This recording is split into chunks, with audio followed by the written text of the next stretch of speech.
Hi, friends. Welcome to Law Chat with Girija. My name is Girija Patel. I'm a mother. I'm a wife. I am a podcaster. I am an educator. I am a businesswoman. I am an entrepreneur, and I'm a lawyer. I truly believe in the power of mentorship through storytelling, and that's what Law Chat is all about. So whether you are in 6 months or 10 years of business experience, we can all learn from each other's experiences because we face the same challenges and we have the victories and we have mistakes that we're all making. So why not lean into them and know that we're going to be fine and we're going to be okay and we're going to be inspired. And of course, this is Law Chat with Girija, so we will be talking about some law at some point during the conversation. And if you love what you hear today, which I know you will, then subscribe to Law Chat with Girija and share the love. So grab your coffee, sparkling water, or wine, and let's dive in to the next inspiring mentorship session. Hi, friends. Welcome to Law Chat. Oh, I am so excited about today's episode. Our guest today is a photographer for the who's families in the United States, such as Anheuser-Busch, Twitter, and his work has been featured on The Oprah Show, CBS News, In People Magazine, and O Magazine, and it even hangs at the Harvard University. Who knew that? I'm no big deal, he says, but really, I think I have a celebrity with us today, and I'm so excited to have this conversation with Jeffrey Shaw, who's a small business coach, aside from being a photographer, also author of 2 books, Lingo and the Self-Employed Life, speaker, educator, and podcast host for the Self-Employed Life, which I was actually just listening to yesterday again, and it's awesome. And that's why it ranks in the top 15% of podcasts as well. I am so honored to have you here with us today, Jeffrey. It's even just the beginning conversations were just so nice with you, so easy. And I just can't wait to hear more about you and how you went from a photographer to a TED speaker, which is huge. And so welcome to Law Chat. Thank you, Girija. This is really fun. I'm glad to be here. Thank you for having me. And like I said, I'm really looking forward to having a conversation from a different perspective, talking, how law integrates in it. So I think it's brilliant what you're doing. So thank you for having me. Yeah, of course. I'm going to fast forward really quickly and then rewind as well. I know that I sent out a questionnaire, and in that questionnaire was, have you ever had any legal issues? And luckily, knock on wood, you've not had any. But the funny enough, you also don't use contracts, which I think for lawyers, we're like, oh, stop. But it worked for you. And so I'm really excited to talk about that later on.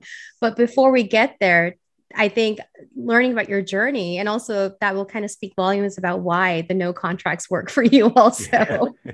I had a feeling that might alarm you, right? Rightfully so. And so I guess we could preface it by saying it's a different time now, right? I went into business 37 years ago.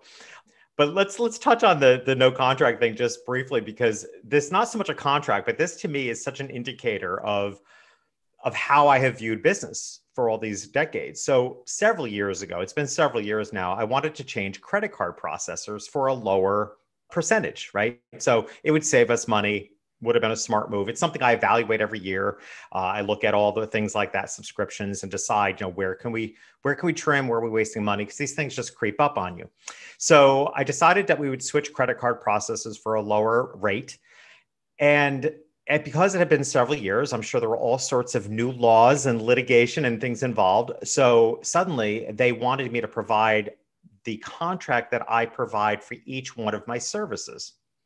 And for coaching, I have several different services, plus I still do some photography. So I have a very diverse business model. Mm-hmm. And I told them, I said, I don't have contracts. I don't work on a contract. Say, well, in order for, you have to have a contract. Oh my goodness.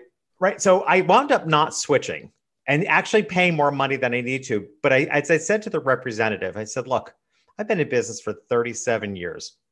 I've never had anybody bounce a check. I've never not been paid for any of my services. I don't know that that's because I don't have contracts and it's just been a relationship of trust, but I'm just not going to mess with what's working. Yeah. Right? Yeah. And if you're going to require contract, I said, I can almost assure you that suddenly I'm going to start having problems with getting paid. The fact of the matter is, how many people in business can say they've been in business for 37 years and have never even had a check bounce? Right.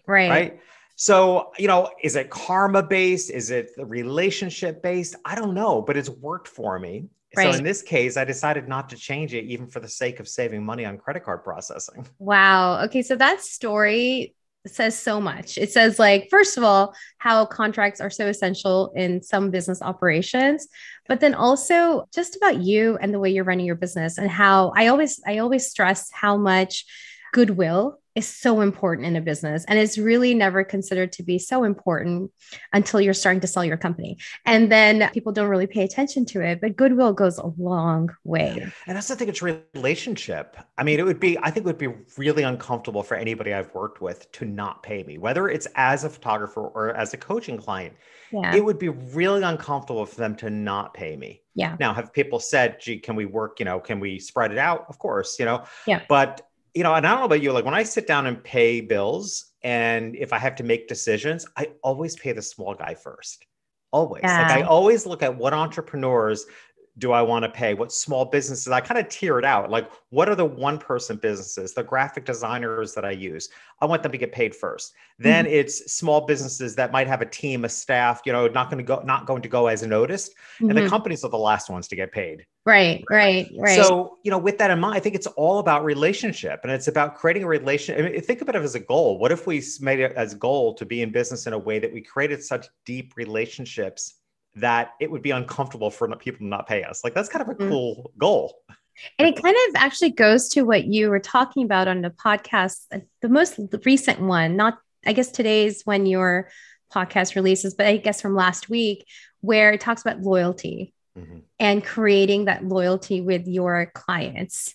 And it's like, they will pay you whatever. They will come back to you because they love who you are. They love the services you're providing them and the emotional appeal that you might have with them as well. So one of the main concepts in my latest book, The Self-Employed Life, and I suspected it would be the concept that really took off. And it was probably one of the ones most near and dear to my heart. And it in fact has taken off. It's the one that's getting all the attention. It's called hug marketing. And I came up with this idea of hug marketing because I have always struggled as a business owner and as a marketer with the typical marketing terms. Like, think about the energy. Again, my first book was called Lingo, right? Lingo is all about brand messaging. So obviously I put a huge amount of importance on words, the energy of words, because you can say a lot of different things and it can mean something very different depending on the energy behind it, right? Right. I love in the South, they say, oh, bless your heart. It's like, the energy of the phrase is very different than the words. Yes, right? Yes. So there's a lot of energy behind words, and a lot of marketing words have a terrible energy. To refer to our customers as a target audience, like, what a terrible energy behind it. To talk about putting customers in through a marketing funnel, right? Think about the visual of a funnel. The visual of a funnel is that it's wide open, open-hearted at the top, welcoming, but then it's like this conniving scheme to squeeze people through a small hole at the bottom. Now, I get the idea. A marketing sequence is important. That's how we get clients. But I hated the terminology of marketing funnel. So struggling with this for years, many years ago in my own business, I made a change internally that we would no longer have a marketing plan. We referred to it as an enrolling plan. And it shifted the burden of responsibility from marketing at people to get them to hire us, to shifting the energy to, like, what do we need to take responsibility for to enroll people? What do we need to take responsibility for to get people to take one step at a time closer to us? That morphed into what I now promote and talk about, hug marketing. Hug marketing, instead of a funnel visual, is a series of concentric circles. And all of our businesses, lawyers and everyone alike, we have people that I refer to them as lurkers, right? They're the people that are watching us from a distance that we don't know by name. Our responsibility is to be compelling enough that they want to know more. So they become curious. Once they become curious, they become connected. Once they become connected, maybe they become customers or clients. The ultimate goal is to convert clients into hug clients, those that you can't imagine seeing in person, that you wouldn't give a hug to, because those are the ones that are going to come back to you. They're going to be loyal. They're the ones that are going to refer you. So it's the goal beyond customer acquisition. Actually customer hugs. And for me, this has really shifted how I think about my responsibilities as a business owner, and is really the thing I'm having the most fun talking about to others and teaching step by step exactly how we do that.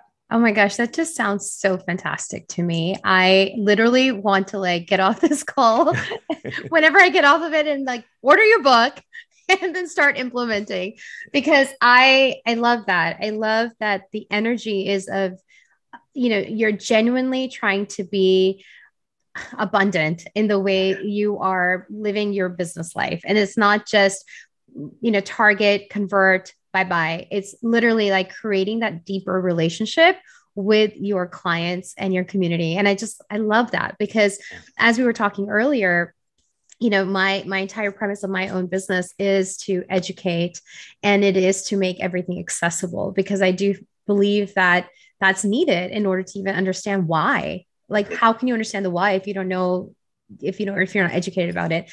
I just love that. And I love that hug marketing. That is just so cool. Well, I just, and I think here's an interesting thought as coming to me as you're talking about, especially for lawyers, is that, let's face it, I mean, because of the legality of things need to be said in a certain way, which can come across very cold and complicated, right? So there's a certain amount of essential language in the field. However, I guess what I would suggest is how can you shift the energy of that? Because I think it can create so often words can create instant confrontation before it's even necessary, which kind of goes back to the beginning of our conversation about not having a contract, because there's nothing confrontational to start with, right? You're not putting somebody on edge. I coached briefly years ago, and this is going back a number of years ago, I coached a client who was a bankruptcy attorney. And she quite honestly felt like she wasn't doing good work in the world. Right. She just felt like as a bankruptcy attorney, she was seeing people at the lowest moments and, just, I don't know, she just really she was considering a complete career change because of how she was feeling as a bankruptcy attorney. Right. But the more I spoke to her, I saw real heart in what she was doing.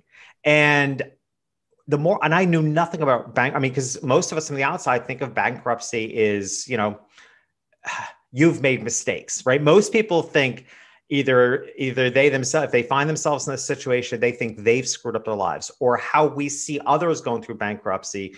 There's judgment. You're passing judgment on who they must be, how they must live, and the mistakes they've made. But what I learned from speaking to her is that bankruptcy can be a smart strategy to actually save the family. And I saw so much heart in her that I came up with this phrase. I said to her, it sounds to me what you're really doing when done well is you're helping responsible parents save the nest. I said, so isn't there a better energy to that? Like she had taken on the energy of feeling like she was kind of the scum of the earth, doing bad things to people. But really there was so much heart in her energy of what behind her work. It completely revitalized her career. And she wound up embracing the whole phrase, save the nest, and reframing how we looked at bankruptcy as being a strategy for responsible parents to save the nest, to keep their kids safe, to keep their family safe. She drove a Jeep Wrangler, which I just thought was fun for an attorney. And she had the spare tire cover on the back of the Jeep Wrangler printed with save the nest. No way. Yeah. I love that. Right. So again, the energy of words, not only it's how we communicate to others. I think we also have to pay attention to the words we're saying to ourselves and how it makes us feel. In this case, she had been saying so many negative things to herself. She was ready to leave the field altogether until she thought about it differently and realized what she's doing is really noble work in helping families go through the bankruptcy properly so that they can save the nest, get back on their feet. Oh my gosh.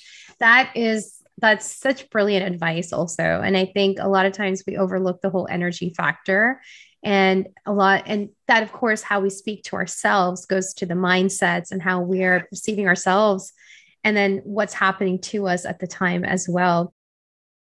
I hate to interrupt this awesome conversation, but I have to stop and talk with you about the number one thing I'm asked about by entrepreneurs: contracts. They're vital to any business relationship and to protect your business. But I also know that entrepreneurs, especially when you're starting up, money is tight. But I would never want you to compromise on a strong legal foundation. So enter yourcontractbuddy.com, a website created by me with contract templates created and drafted by me and fellow industry partners. They're ready to use and easy to plug in immediately. And they are not restricted to any specific state. YourContractBuddy.com is sponsoring this episode, and you and your listener can get 10% off right now with code LAWCHAT. Yes, you heard me right.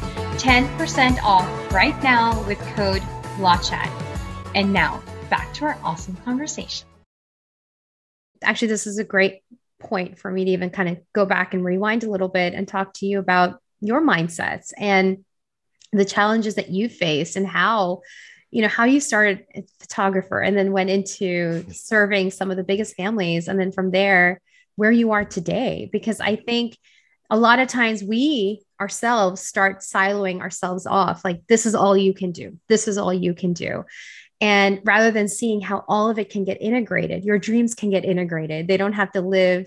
I had a coach just recently tell me that your dreams don't have to have their own separate islands. They can have connections between those islands. And I was like, oh, like that was like mind blowing to me for a second, because we don't realize we do that to ourselves. And, just the energy that we're giving ourselves feeds into the energy we're giving to the outside world as well. Yeah, 100%. And I love that island metaphor, because actually there was an exact moment I can remember it on a Sunday morning at my home in Connecticut at the time, where I gave myself permission to do what your coach just advised you, where I gave myself permission to no longer live on separate islands, because I was in transition from being a full-time photographer, and I had already started a coaching practice. And I kept the two things so separate, felt like they were two different islands that one could not know about the other, because my photography clients perhaps would think that I was like, I used to joke that I was having an affair with myself. Like I was trying to keep, things separate, because I didn't want my photography clients to think they weren't getting my full attention. So, but those are all society messages. Those are all messages we've been given from the beginning of our days, that the most brilliant and creative thinkers amongst us the world has been trying to shut us down from day one, right? We've been told to sit still, focus.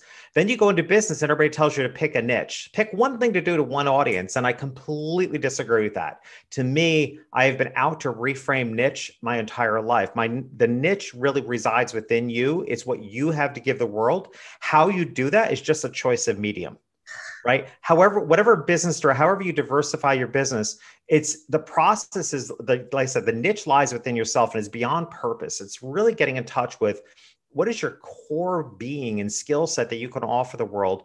Everything else you do is just a choice of medium. Like a painter picks up oil brush or an oil paint or pastel or sculpting, right? I mean, we used to Renaissance artists were revered for the diversity, and somehow we've become a society that accuses you of being a jack of all trades, a master of none. And I've always been, because I just cannot limit myself by how I want to express what I feel is inside me. So yeah, it started out as a photographer.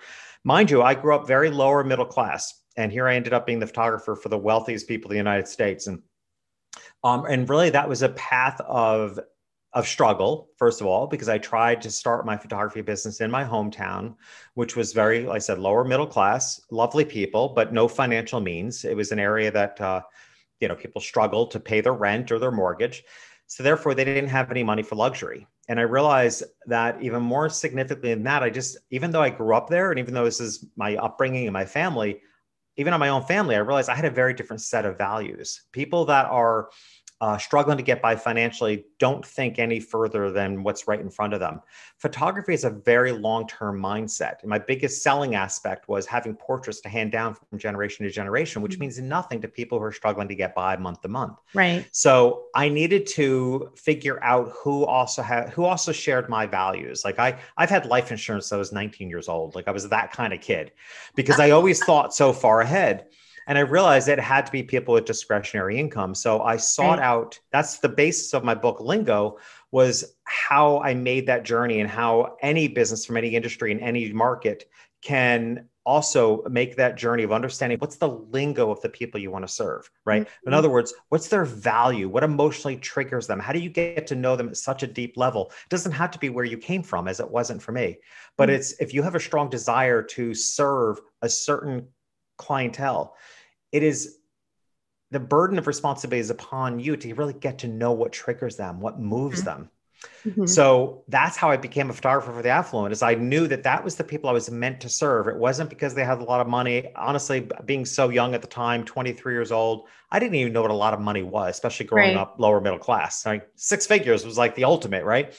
I didn't know what millions and millions and millions meant. I didn't know what 25,000 square foot homes looked like. Right. So I didn't know what it meant. I just knew that these were my people. Yeah. So I sought out to understand my people, and I understood them better. I always say I understood them better than my own family. I shake my head at my family. I'm like, what the hell is wrong with you people? Like, why, how do you think that way? Like, I just don't get them. And Oh yet my this, goodness. right. But this affluent clientele, I totally felt aligned with their values. So, 37 years, I still do a little photography just for my very best clients. But over the past 12 years, I've been transitioning from photography to coaching. And that came about because I had my own coach, and it was such a powerful experience for me. After 7 years of working with him, he retired. So I decided to become a coach, thinking initially it would just be kind of a on the side sort of thing. But once I got that coaching bug in me and I realized that I love business, I love building business, I love helping businesses connect with their clients, probably even more so for other people than myself. Like I love doing it for other people. So I started coaching. That led me to public speaking. That led me to the TEDx stage, and now writing 2 business books. So are they separate islands? Not to me, because I've been one person in this whole journey, just always looking for the next iteration. I often refer to myself now as Jeffrey 4.0 because I feel like it's the 4th iteration of, and I'm thinking this whole self-employed life concept. This is, I think, where I'm going to stay, because now it seems obvious to me this is the most obvious space for an audience of people that really need it, because self-employed business owners, like those of us that were told to sit still, focus, and be put aside, self-employed business owners are still living that. Right? Mm-hmm. They don't get the support. There's no business support for the unique aspects of being self-employed. It's actually, I'm just launching the Self-Employed Business Institute. I'm starting an entire educational institute, 5-month program that we're going to do twice a year. It's education for self-employed business owners. Why? Because it doesn't exist. No, it doesn't. No college teaches you this. No professional degree teaches you this. No. I'm educated as a photographer, as a coach, as a podcaster, as a speaker. The one common denominator in all the clients I've coached over the past 12 years, they're all really good at what they do. Yeah. Lawyers have fallen into this bucket, right? Super talented, but nobody ever teaches us how to make money at that skill. Mm-hmm. Mm-hmm. Right? We get these degrees, we get certificates of completion, we get skill sets, but nobody actually teaches us how to stay in business with it. And then the gifts are lost. Yeah. And we're taught to work for others. We're not taught. That's like ultimately business school. I went to business school, undergrad, taught to work for others. Correct. How I can be the best worker bee. And I'm like, I don't even come from a family that's a worker bee family. We're all entrepreneurs running big businesses. I'm like, but that's not my jam. And even in law school, they don't teach you. Now, of course, now there's more entrepreneurship degrees and stuff that are happening in many bigger schools. But you're right. This is for people like who've already done the schooling. It's like thinking about going back to school is like, like no one wants to do that. So, exactly. And there are, this is wonderful. Right. I love that you're offering. And this is, let's face it, this is a incredibly fast growing trend. I mean, the Self-Employed Life, my book came out May 4th. Now I started writing it in 2019, fall of 2019. Mm-hmm. I had no idea a pandemic was going to come along, right? So when I started writing the book, I was writing it for self-employed business owners. Then the pandemic happens and I realized, oh my gosh, the millions of people are losing their jobs are also going to be looking to start businesses now, because anytime the rate of unemployment goes up, so does the rate of self-employment. Okay, those two historically have always gone hand in hand. So then I kind of shifted and made sure I made people felt included that were, losing their jobs and how to start a business. But then once the book was out, I realized there's a whole other audience that is in desperate need of information. And those are the people that are so-called fortunate enough to still have their jobs, but they're miserable. Yeah. And who isn't reconsidering their life after this pandemic, right? Everybody's reconsidering their work schedule, how much they want to travel, whether they want to go back to the office, whether they even want to be in the field they're in. Yeah. Many people are going to be switching to self-employment. So this book is actually helpful to multiple audiences now, even beyond what I could see. But the thing that was still lacking was actual tangible education in business. And that's why I started the Self-Employed Business Institute. Our first cohort starts September 8th.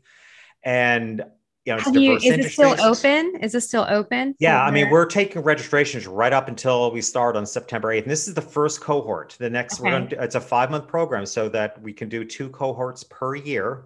Yeah.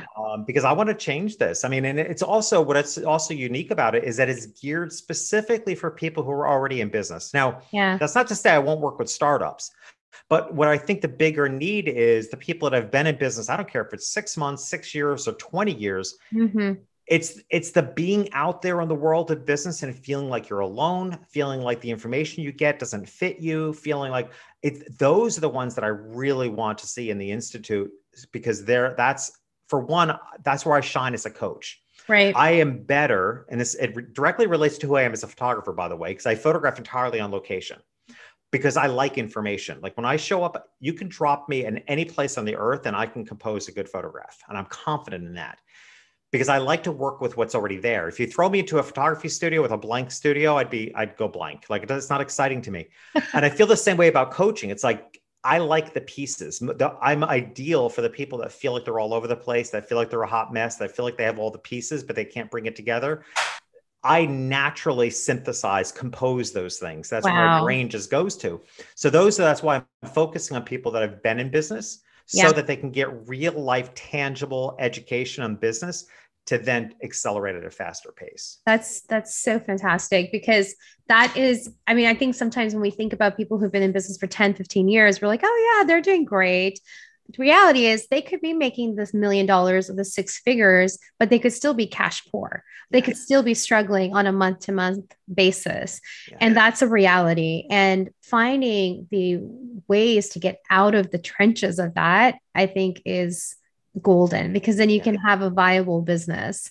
I think even bigger than that, what happens is that what used to work doesn't work anymore. Yeah. Because what works in business changes so rapidly. I mean, the marketing of 10 years ago, 5 years ago, probably even 2 years ago, because of the pandemic. I mean, this is my 3rd rodeo. I mean, I was living in New York City during 9/11.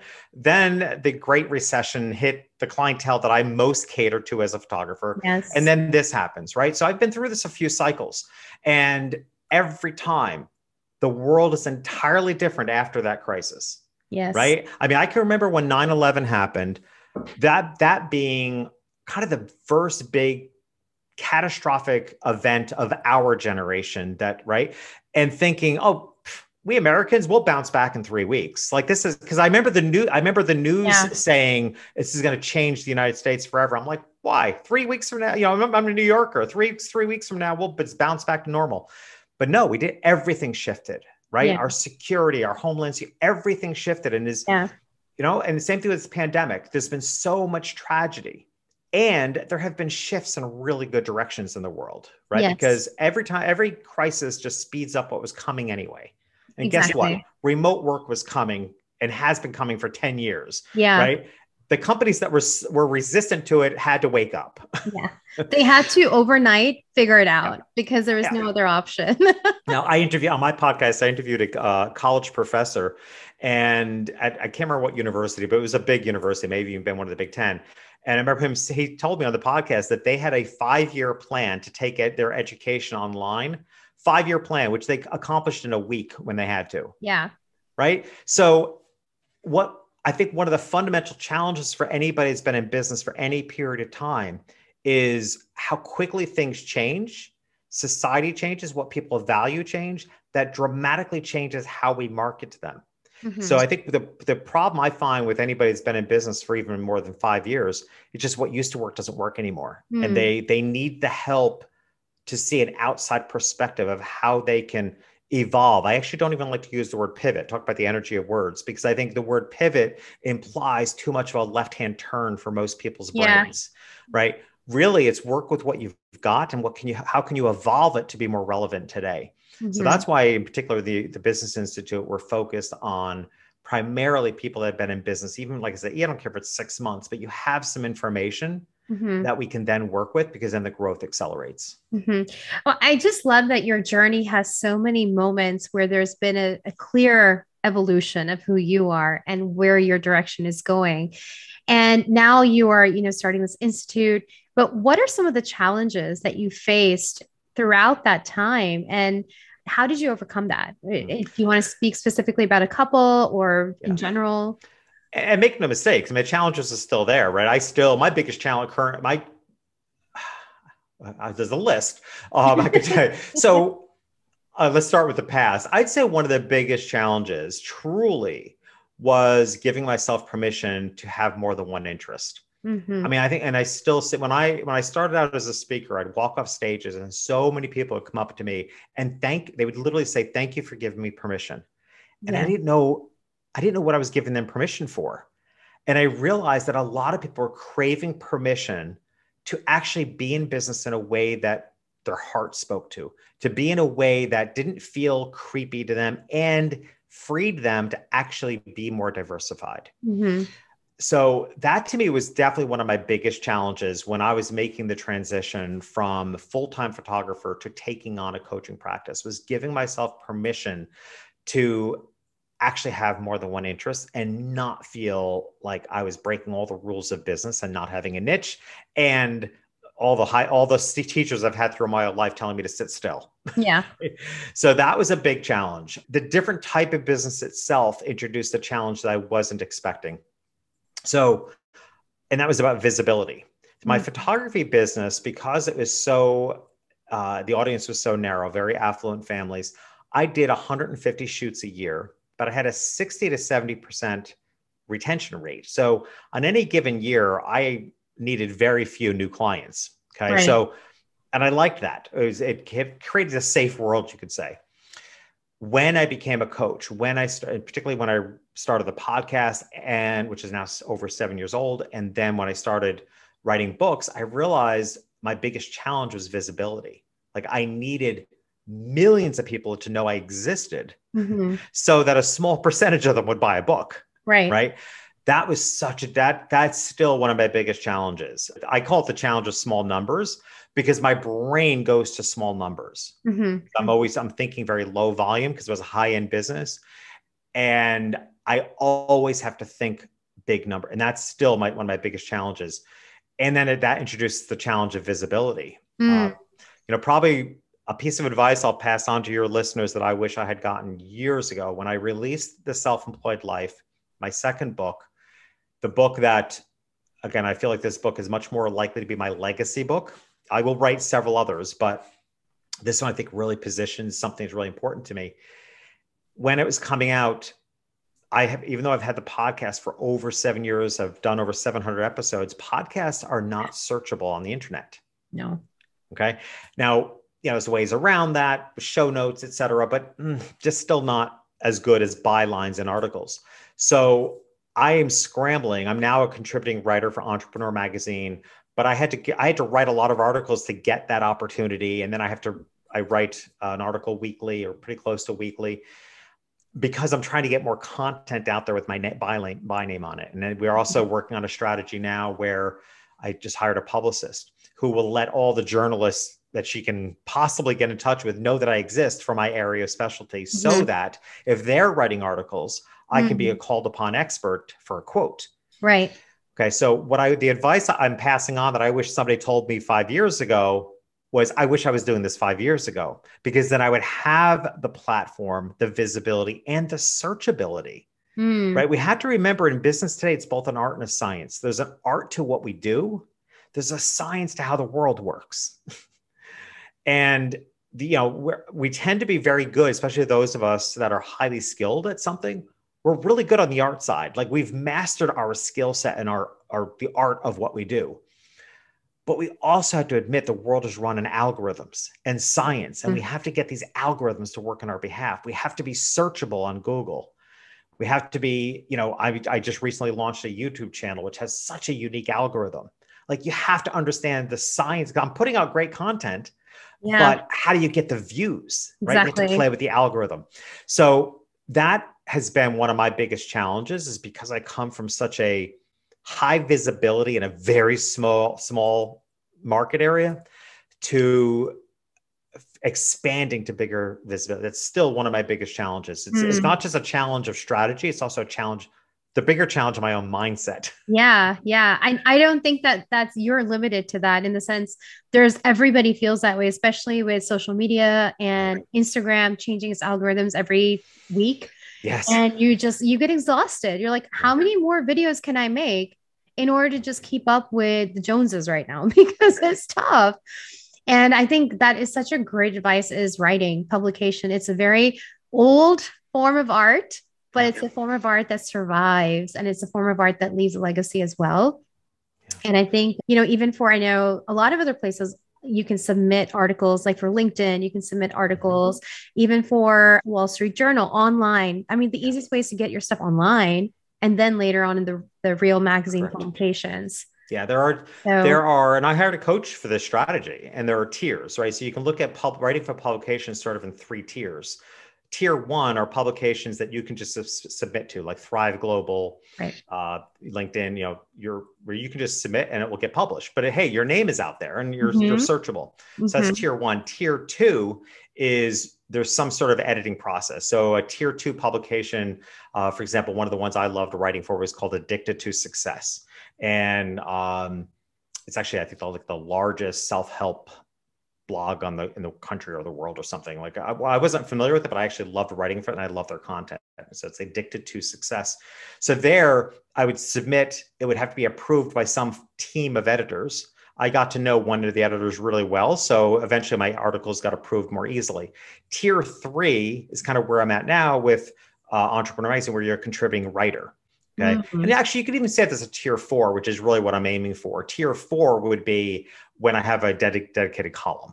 Right. Like that's really what I'm going for. And I think the world needs, I really believe some publication out there needs a dedicated column for self-employed business owners. And it's not really out there. You're paving it. You're paving that path. So in a way, so you have to kind of look at it as a tiers to have it as an overall strategy. But the bottom line is written content is still for Google is still the most searchable, although YouTube is coming up strong because they own YouTube. Yeah. Right. So if you just Google something and if it involves a how-to in some way, you're likely to also now receive video suggestions off of YouTube. Yes. Just in the search. So just podcasting lags behind on that, unfortunately. And I wouldn't change it. I love my podcast, but the fact of the matter is, you build up high visibility amongst your own audience, but it's not searchable content. Right, right. And even with YouTube, like the way to get that searchability is also by having the right SEO words, keywords in your titles and your thumbnails and things like that, which I'm all learning from my YouTube person. And I'm like, oh my goodness, more to learn, more science. But you're right, because the more technology that gets out there, the more science that's there, and the more algorithms that you have to deal with as well. So visibility kind of goes hand in hand with that. And I think you're right. Hiring a publicist is probably one of the smartest things that you've done. And sometimes we don't think about PR as part of our marketing strategy, and we just think marketing, but PR is a whole nother aspect to your business. That's also very essential. But I also think, when you think about lawyers and those in the legal field, I think it's honestly something like YouTube, I think is such a unique opportunity. Yeah. Because most of your peers are not there. Right. Yeah. It's not a natural place to go to build your visibility as a lawyer, but I actually think it's a brilliant strategy. Yeah. I really do. As well as article writing and putting a different spin on it. Yeah.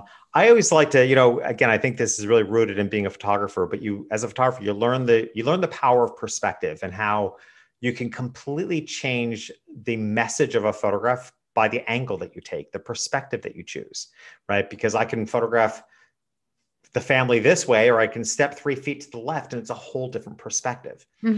So I think and this is definitely one of the things I teach, is find your unique perspective. So lawyers, for example, I mean, if you can look at, XYZ from a lawyer's perspective, right? It's a different perspective than what somebody else might offer. I leverage that all the time as a photographer. It's how I pitch myself as a speaker, because there are a lot of business speakers in the world, but I can promote myself as business from a different perspective, the perspective of a photographer, the perspective of a high-end photographer. Like I can tweak it And that's compelling to event planners looking to hire speakers because they don't get to hear that very often. It's like, never thought about business tips from the perspective of a high-end portrait photographer, right?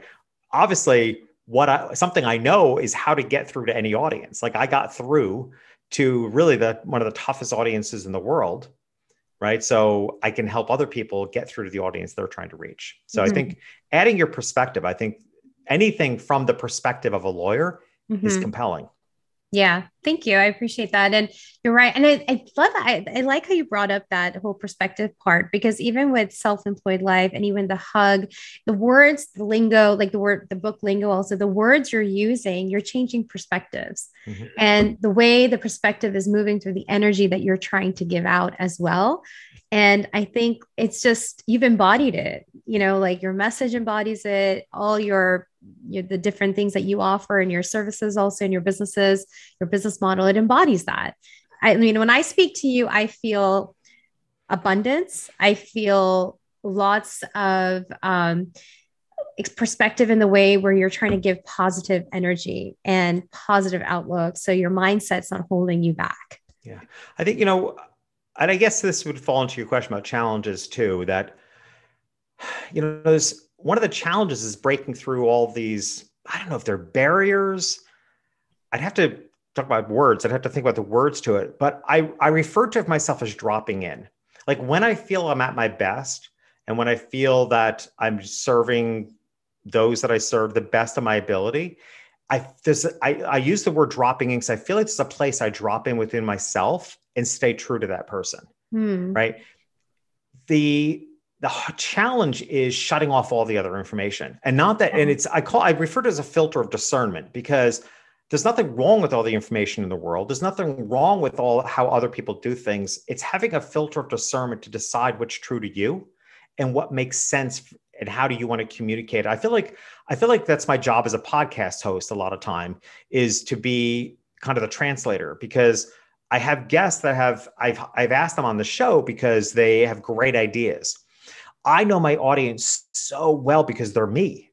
So my job as the host is to translate what the guest is saying and translate it into a way I feel is going to resonate for the audience. That's honestly what I feel like my entire job as a host is to translate it so that, and often, particularly authors that I interview, they have very big global ideas, and which is wonderful. It's what makes them a good guest, but it needs to be translated, kind of brought down to earth where people can grasp it and make it their own. So I think that's always been one of the challenges for me, is to kind of drop into myself so that I can deliver information that makes the most sense. I've had especially when lingo came out, I think because it was such a different way to look at branding and brand messaging. And it happens a lot, and it just cracks me. People refer to my work as being disruptive, or that I'm disruptive. And I'm like, I'm just not even cool enough to be disruptive. Like I look stupid in torn jeans. Like I have a vision what disruptive means, but yeah, I guess in a way it's just, it is disruptive, but the reality is that it's not so much disruptive as much as I think it's bringing things back to the way they're meant to be. I think what's been disruptive is being told to do things a certain way that doesn't feel good for small business owners. So I think that's why I don't see my information as being disruptive.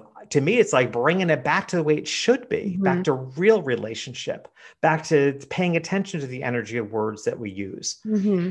So yeah, I don't know. I that's why I think it's just dropping in. It's just, I'm always coming back to what's pure and true. I think, yeah. And you bring up a really important point in small business owners or business owners, right? Even the big companies out there were small business owners at one time, but staying true to your core values, to who you are, people say, what's your why? But essentially, why did you start your business? Like, what is the purpose behind it? And staying true to that and always recentering yourself back to that is what I'm hearing from you. And I think that's so important, especially when we feel lost or when we are feeling some type of setback in our business, just knowing and going back to the values that we hold true to ourselves. Yeah. Last year I redid my website. It's actually just about a year ago. And, oddly, I'd never had an about page. Even, as a brand expert, I just felt like the whole website's about me. So what else, why have an about page? But I did so much work in the last couple of years about really understanding my values, my core unchangeable values, that I created an about page. So my website is jeffreyshaw.com. And if you go to the about page, I literally list my 6 values. Like, these are the 6 values that I do drop into. These are the 6 values that I make all my decisions based from. And I just put it out there on the website. And I basically said, look, to me, there's no better way to know somebody than know what they value. And also, like, organizations that I support. So I broke it down. It's what I value, what I support, and what I prioritize. I just figured, what else can I tell somebody than to tell them what I value, organizations that I support, like my political views, like here they are, like this is where my money goes, and what I prioritize in life. And it's that simple. It's just like a listing. Here's here's what I value, here's what I support, and here's what I prioritize. And I just put it in order. And it's gotten so much attention, and people have congratulated me for being so bold, particularly on just putting my political views out there. Like, this is where my money goes. Right. I mean, what I donate most to is an organization called Campaign Zero, which is against police brutality.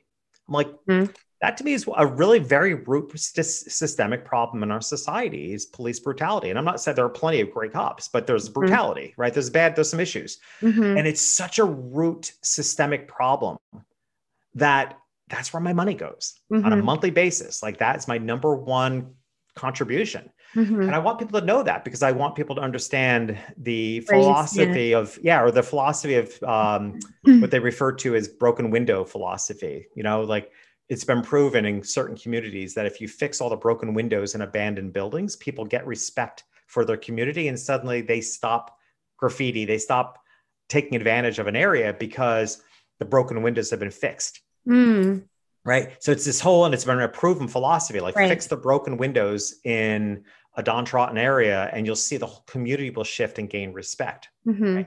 So I'm a big believer in that philosophy, as you can tell, even talking about the energy of words, right? Like, get underneath it. What's the underneath problem? Yeah.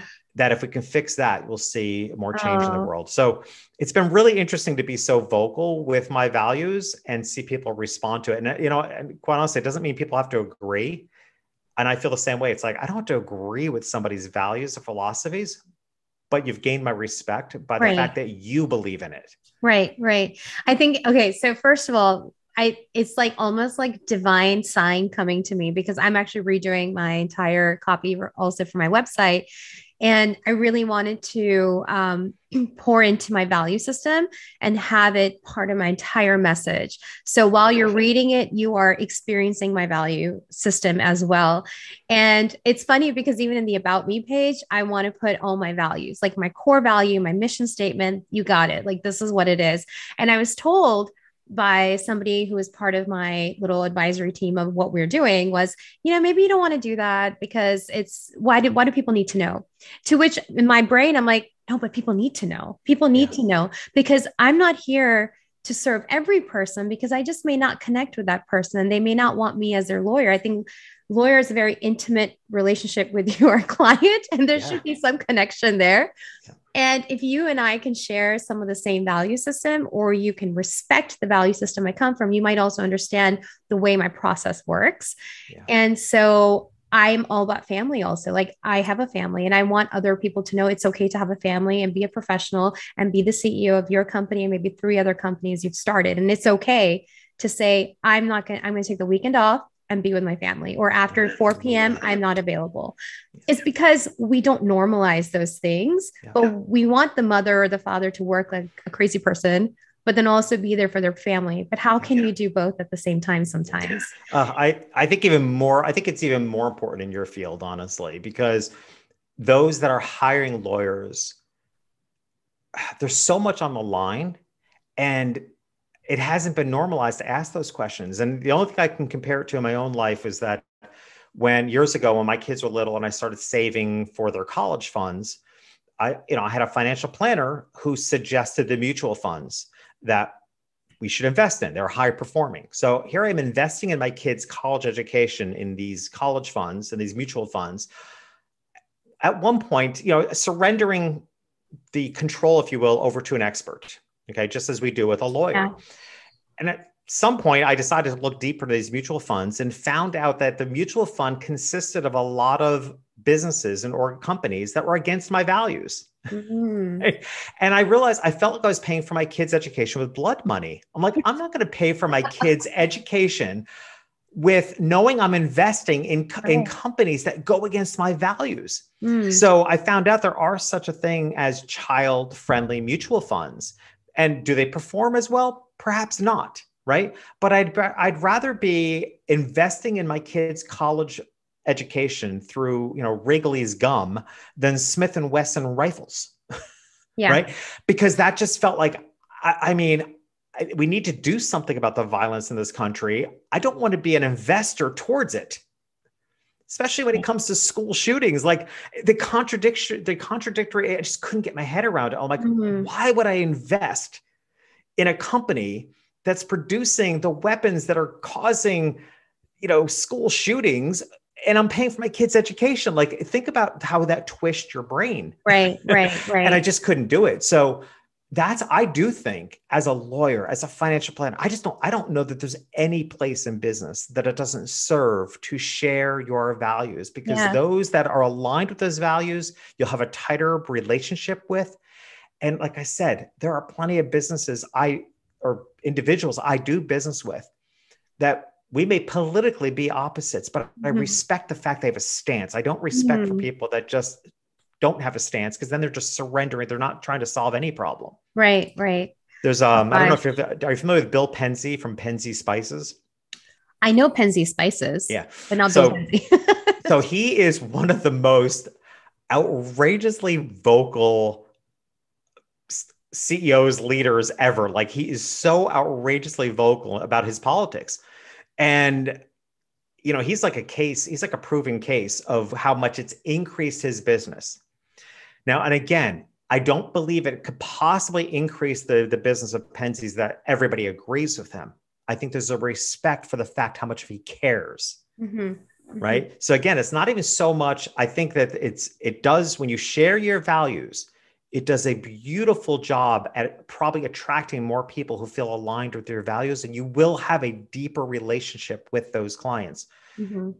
But I also think, as a professional speaker, I'm not, I'm not necessarily politically or a value aligned with every organization I speak to, but there's a respect for having a stance and having values and having done the work that I think works for you either way. I think that's a really great point. And just not to be fearful of what your audience believes in, but actually to really embrace what you believe in and be bold about it, because that also shows strength. That also shows, and I agree. And I think it's okay to have differing views. It's very healthy to have differing views also, because that's what creates healthy debates. It's okay to have all of that. I think sometimes we become so fearful of that confrontation because, show respect. And if you show respect, you can have an easy conversation. And so I think it's an essential business today, because future generations, millennials, and certainly Gen Z, every indication is that they ask, like they look into where is their money going. I've got three adult kids, and they look into where their money is going. Like my son in particular will give me a list of brands to not support, because he knows what I value. And he's like, well, stay away from these brands, because behind the scenes, this is where their money is going. Right. They ask. And there's a wonderful book. I interviewed the author on my podcast, Jason Dorsey, and the book is called Z Economy. And it is about the business and marketing mindset behind Generation Z. And when I broadcast the episode, I said, look, anybody who plans on being in business for more than 5 years needs to read this book, because these are your future customers. Like, this is the future mindset. And one of the key things is that they ask more questions about where their money's going than any other generation has ever asked. And I think it's so true, because they're expecting the change. There's an expectation of action and an expectation of change. And they are being that change. They're making actionable moves towards that. So thank you. Thank you for sharing that. I think you're right. Anybody that is looking for sustainability in their business, you also need to have a much wider scope of how your business is living true to your values, which I think goes back to the whole first thing that we even talked about is, why don't you have contracts? But really it goes to the whole, value system and how you're treating your clients or how you're treating your business and how that is speaking for itself with your audience as well. And just a couple final notes before we wrap it up here is one, you may not have a written contract, but you do have an oral contract. It's just harder to prove in court. That's the only problem with oral contracts. Yeah. Like I said, and that's just as case in point. One of the reasons I photographed weddings for the first 2 years of getting out of photography school. Yeah. And I just realized I don't have the stomach for it. But if I were a wedding photographer, you darn right I would have a contract, right? It's a whole different ball game. I photograph wealthy families. Like there's nothing's really going to happen. I could blow the shoot, and it's not that you can't recover from it and shoot it again. And even if I had to fly back, I just got back yesterday from Hawaii I did a photo shoot in Hawaii, and I obviously stayed longer to make it a vacation.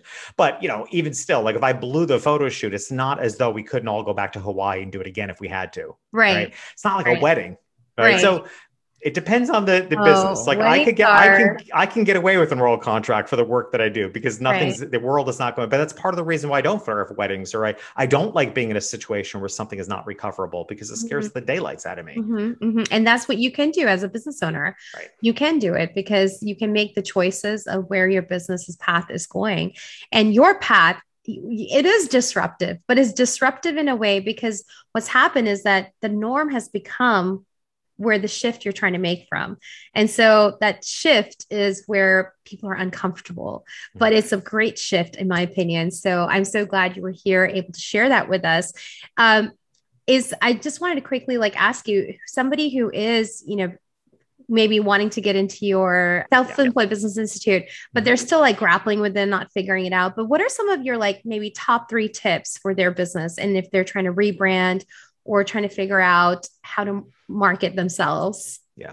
So first of all, everything I teach is very much an inside out journey. It's one of the things that makes my business book, and I say it that way because it's such an unusual business book, but the Self-Employed Life is an unusual business book in that it is, it's probably 2/3 coaching, 1/3 business strategy, or maybe 50-50, but I believe to get the business success you want, it really begins with an inward journey, because I fundamentally absolutely believe that your level of success in business is relative to your level of personal development. Every time you can't get to your next level of success in business until you first have expanded what you believe you're capable of and what you believe you deserve. Right? One of the biggest mental blocks is that we hold ourselves back because we haven't stepped into even believing that we deserve the next level of success. So then we just keep putting in more action and more work and we keep bumping up against the ceiling. It's because we haven't done the inner work to expand what we feel we really deserve. Okay. So one thing I would say is that you have to do the inner work. So that's one tip, is you have to, that again is usually something that's done in the relationship with a coach. The second tip would be to really know what your core brand message. I doubt a lot of lawyers think about themselves as even having a brand message, but every business sees it. That's what people align to. They align with understanding what your core message is. And one of the results of that is what I call a standout statement. So what I help clients do is to really get in touch with their core brand message. What are they all about? What's unique, right? What's their core message? The standout statement is the translation of that into marketing terms. So that becomes the headline on your website. It's called a standout statement because it has to let the world know what you stand for, whom you stand up for, and be so compelling that it stands out. Mm-hmm. And it has to be done in fewer than 9 words, right? Because that's about the attention span you have of someone flipping through websites. So that to me is such an essential thing that most people don't have. They just don't have that core, without a doubt, I know what I stand for, core brand message. And if they don't have it, what they're putting out in the world is kind of a surface level slogan or tagline, but it's not resonating. It doesn't have the energy of words that really moves people to choose you as a lawyer or as a business. All of which is the work that we will be doing in the Self-Employed Business Institute. I mean, this is exactly, and it's got a very unique curriculum because it's heavy on the coaching in the beginning. And then we do get into hug marketing as a full-blown system, step-by-step, content marketing, email marketing. And we wrap up actually at the end of the 5 months with specific skill sets, like how to be an awesome podcast guest. I mean, Yeah. it's something I can teach, right? So I teach the whole strategy of how to leverage podcasting Yeah. to promote your business, how to take advantage of live stream opportunities, Love how it. to launch a book, right? Mhm. I'm doing an entire masterclass on book launch. Mhm. So it's a very complete curriculum for self-employed business owners because it's not like this broad and concept stuff. It is very tactical, the stuff that you can act in your business right away. But there's definitely a flow from doing the inner work to then applying the action to then very specific skill sets. That's so wonderful. Well, I'm going to be putting all of those. I will be putting the link to that in the show notes as well. So if anybody wants to get more information about it, they can. Great. And just a couple last questions. One is, what is your anchor when things are just not going the way you want them to go? What is the thing that holds you steady? Oh, I love that you're asking that. So, because it's actually one of the things I teach, which is what I call a trust mantra. And I call it a trust mantra because trust has been one of the hardest things for me. And I think it is for a lot of entrepreneurs, because a lot of us will say, oh, I have trust, I have faith, I believe in a God. I have, they look for where they have faith, but like, I'm not so sure. Then why do you behave as if the weight of the world is on your shoulders, right? Because if you actually behave in a way every day as an entrepreneur, like the weight of the world is on your shoulders, then you're really trusting only in yourself. And that's been a big challenge for me to trust, because I'm so used to being that entrepreneur and so used to just being self-employed that if I don't do it, it's not going to get done right. If I don't, and it's beyond control. It's this feeling like there's more that you can trust in than yourself in order to actually achieve more. So my trust mantra, that my go-to, my anchor, as you say, is that when it looks like the world is falling apart, to trust that it's falling together for something bigger than I can imagine. Oh, love that. Love that. So that's my phrase. That's like I call my trust mantra, because when I have those moments, as we all do, like, okay, could anything else go wrong? Like, it's like that's, I always go back to that. It's like, just trust that it might look like everything's falling apart, but trust that it's falling together for something bigger than I can imagine. Oh, that so resonates with me today, especially today. So thank you for that. Oh, goodness. How can they reach you? How can my audience reach you? Yeah, gosh, a few things, I guess. If you are self-employed, even as a lawyer, I have a wonderful assessment that we created. Talk about algorithms, right? I hired someone to create a custom algorithm, which they can get at selfemployedassessment.com. A series of a few questions, but it gives you very customized results to let you know where in the ecosystem of your business you tend to be weakest and where you're strongest, so you can know where to work. So selfemployedassessment.com, I think is a wonderful tool for that. My main website is jeffreyshaw.com, and the institute is selfemployedbusinessinstitute.com. But honestly, if you start with the assessment, you'll find everything, because everything links together. Wonderful. Well, thank you so much for being with us today. Learned so much, and I just love your energy. So I'm just so thankful for you to be here with us today. Well, I actually posted on social media as coming back now. It was a week trip in Hawaii with my partner, and it was fantastic. And I was saying that normally, there'd be a certain amount of dread about going home, getting back to work. But I'm so excited about this Business Institute starting on September 8th, that as much as I loved my time away, I also had such a high energy about coming home. And to me, isn't that what we should all be striving for? Yeah. When you love your vacations, but you actually love to go home to the work that you love to do every bit as much. Yeah, I agree with you. With you. And if it's not sitting well with you, then shifts need to be made. Yeah. So, well, that has been wonderful. Thank you so much. Thank you. My pleasure.